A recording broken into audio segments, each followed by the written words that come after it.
досым баласының туған күні болған. Сол баласының туған күніне әйел екеуі бірігіп iPhone 17 сыйлаған ғой. Сонымен жаңа iPhone 17-ні Альпен көліктің ішіндегі шоколадын алып тастап, соның қабына 17-ні салып, сөйтіп жаңағы сюрприз жасап, енді баласына бермей ма? Сөйтсе жаңағы баласы маған iPhone 17 ұнамайды, маған 17 Pro ұнайды деп, жаңағы алып берген новый телефонда кешесін бетіне лақтырып жіберген ғой. Сонымен бұлар апарып сол 17-ні сатып, оның үстіне ақша қосып, 17 Pro алып беріпті. Сонымен мен айтам да, ол не қылған қанағатсыз бала деймін да, ол не қылған қанағатсыз жасап жүрген бала ол деп мен таңғалып қалдым кәдімгідей. 17 даже мені ұстамай, менде 16 Pro Max мысалы. Даже 17 менде жоқ. Сонымен жаңа айтам да, ол баланы үйтіп қатты еркелетпесеңдерші. Соны бетіне лақтырған кезден тәрп жүрмедім ба десем, қой детский травма алады дейді. Не қылған детский травма ол айналайын, жаздың күні бізді шешеміз шыбықпен қолап жүріп ұратын.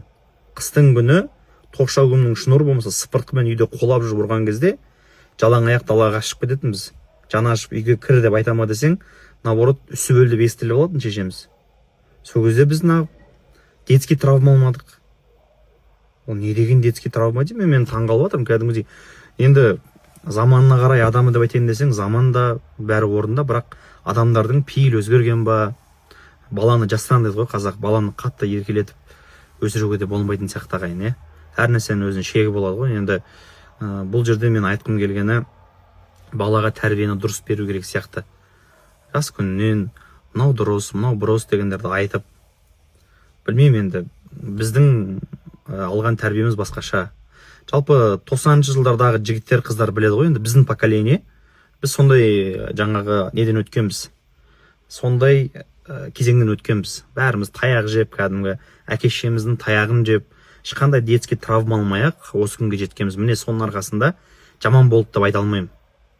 Сол себепті таяқ ол енді бір балаға бір қатты зиян тиетін нәрсе емес қой, арасында таяқ жеп тұрған дұрыс сияқты баланың ше. Сонда кішкене нормальный болатын сияқты. Білмеймін, енді кімге қалай, қазір заман өзгерді ма білмеймін ғой. Мүмкін әркімнің енді тәрбиелеу методикасы әртүрлі. Сондықтан да пәлен дей алмайды екенсің, бірақ сәл сол нәрсеге қарап, қынжылып бір ішің ашып қалатын сәттер болады екен. Соны айта салайын дегенмін сіздерге.